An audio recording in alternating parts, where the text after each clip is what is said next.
Si vos enfants vous demandaient une cigarette, évidemment, vous diriez non. Et qu'en est-il des écrans? On va pas faire genre, on n'a pas d'écran à la maison. J'en ai, mes enfants en ont. Les règles sont affichées, c'est moi qui fais les règles, c'est moi qui suis majeure, c'est moi la responsable en fait de leur éducation et des règles de la maison. Donc jusqu'à preuve du contraire, aucune étude n'a montré qu'il y avait des bienfaits aux écrans. Et même pour nous adultes, hein, ça nous divertit avant tout. Je vous mets au défi de trouver une étude qui dise le contraire. Ah, bien sûr, il y a des enfants qui sont super intelligents, on apprend plein de choses.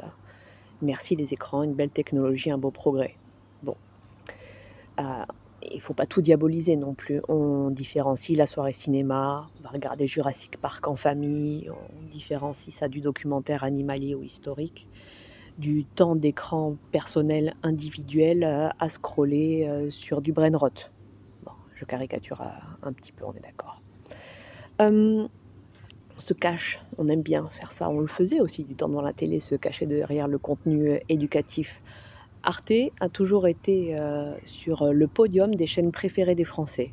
En réalité, en taux d'audience, il faisait quoi? Du 1, peut-être du 5. Oui, on est tous pour, l'éducatif, l'instructif, le divertissement intelligent. La réalité, c'est qu'on aime bien tous regarder des bêtises et rigoler bêtement. Hem, même des applications comme Duolingo, en fait, d'après ce que j'ai vu, alors déjà, il faut savoir que Duolingo existe depuis 2012. Donc 14 ans, bah, on est forcé de constater qu'on n'est pas plus, polyglotte, multilingue qu'avant, hein. Donc oui, il y a une exposition au vocabulaire qui peut être quotidienne. Mais en fait, on peut très bien afficher des listes de vocabulaire, au-dessus des bureaux des enfants, dans les toilettes s'il faut et les faire tourner. Hem, une expo, soi-disant Duolingo, c'est une exposition variée au vocabulaire. Bah, moi, pour l'avoir testé, je trouve pas ça, incroyable, hein. En vrai, on a et pendant combien de jours on nous montre, boy, girl, milk, fridge. Non, c'est quand même, c'est trop léger, hein. Pas assez ambitieux pour que ce soit rentable, même si c'est gratuit. Le temps, c'est de l'argent. Hem, une exposition variée, ça peut être donc les livres, les web radios, les dessins animés, tout ce que vous voulez, mais vous cachez pas derrière le fait que vos enfants seront bilingues grâce à Duolingo, ça n'arrivera pas. Pourtant, moi, j'ai eu des enseignants qui ont recommandé à mes filles de s'y mettre avant des voyages scolaires, hein, en Italie notamment. Ouais, c'est mieux que rien. Ça, c'est une manière différente d'apprendre et on sait qu'il faut varier les méthodes. Parenthèse fermée.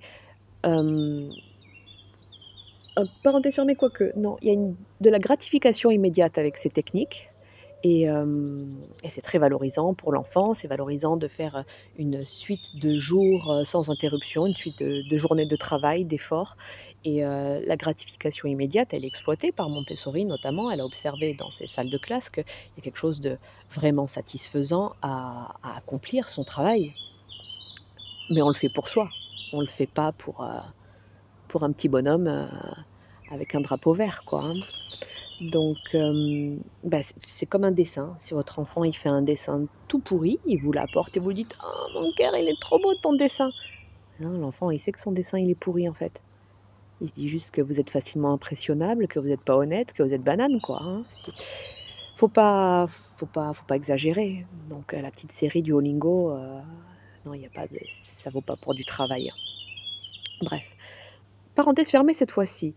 Hem, les, Les écrans chez nous individuels, c'est avec contrôle parental. Au début, je voulais pas, je voulais responsabiliser mes enfants, me responsabiliser moi aussi, en me disant, «C'est bon, je contrôle, ce qui se passe sous mon toit quand même» et beh, la réalité, c'est que c'est quand même un peu compliqué. On voit pas le temps passer quand on est sur les écrans et nous, adultes, les premiers, hein, si on regarde notre temps d'écran, c'est assez dramatique et attention, chez les anciens aussi, chez les seniors aussi, hein, ne ils sont pas mieux lotis, pas plus à l'abri que nous des algorithmes, addictifs et donc contrôle parental très rentable, très rentable.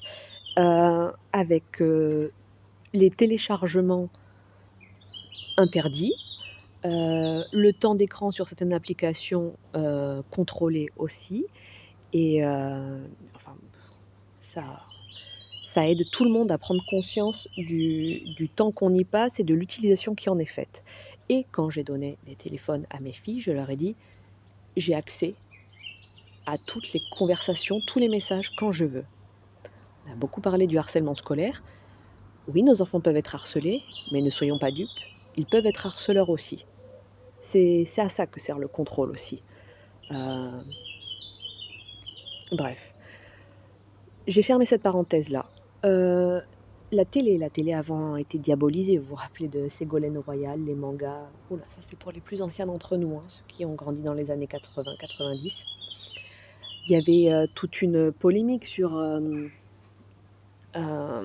le développement de l'intelligence des enfants avec, ces contenus, ces dessins animés, violents, pas les plus esthétiques du monde. Mais oui, mais il y a toujours un problème avec la télé. Moi, Gulli, je suis pas fan.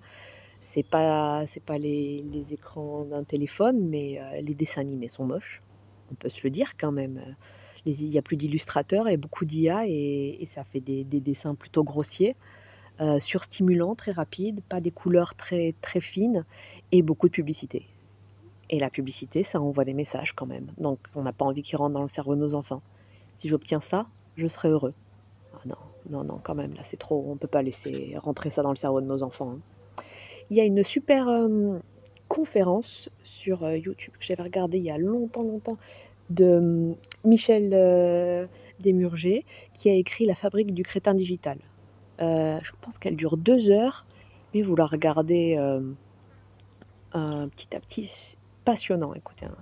Il y a des spécialistes comme ça, il faut prendre les 2 heures pour les écouter et nous éclairer. Bref, votre enfant s'ennuie, évidemment, sans écran. Heu, mais en fait, nous aussi on s'est ennuyés, ça va, on a survécu. C'est dans l'ennui que naît la créativité et puis surtout, c'est à nous parents de proposer un environnement riche aussi. Bah oui, mais votre enfant, il voudra pas dessiner, peindre, jardiner toute la journée, ni lire non plus. Mais et bah, voilà, à lui de créer ses occupations. J'aime bien dire ça à ma fille de temps en temps: «Je m'ennuie». En fait, écouler ton temps d'écran. «Je m'ennuie, je sais pas quoi faire». Quelle chance tu as de t'ennuyer, vraiment, tu vas pouvoir inventer plein de choses. Au début, ouais, d'accord, et puis au bout d'un moment: Maman, c'est nul, tu dis toujours ça, je m'ennuie quand même». Bon, elle finit toujours par créer quelque chose, c'est pas bien gênant. Donc dans cet environnement riche, mes livres et cette collection, mes premières découvertes de Gallimard Jeunesse, vous vous rappelez? Vous l'avez eu peut-être aussi quand vous étiez petit, avec les transparents. Mais la passion de découvrir la pyramide, quoi. Qu'est-ce qui se passe dans cette pyramide? Vous tournez la feuille transparente et vous voyez les différentes chambres pour tromper les pilleurs. Je trouve ça génial. Surtout que, en sixième, il voit l'Antiquité, l'histoire de l'Antiquité. Donc, celui-là, parfait. Et si je dis pas de bêtises, il me semble que c'est des livres qui coûtent 9 € pièce et que vous les trouvez énormément en médiathèque, d'ailleurs c'est là d'où ils viennent, et dans les vides-greniers.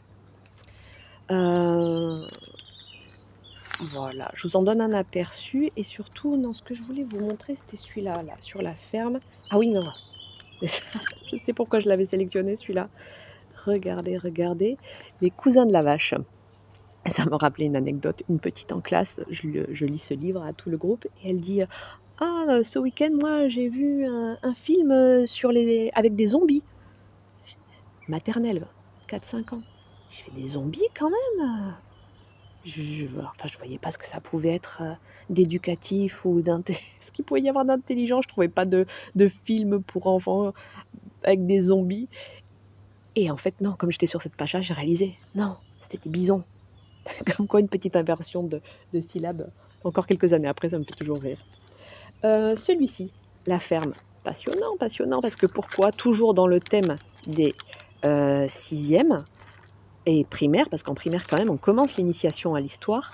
On est sur le développement de l'agriculture à travers les âges, à travers les époques et pour des enfants qui apprennent la frise historique, voilà, c'est d'actualité et toujours du vocabulaire, stylo, trieuse et voilà, celui-là encore, toujours dans mon antiquité.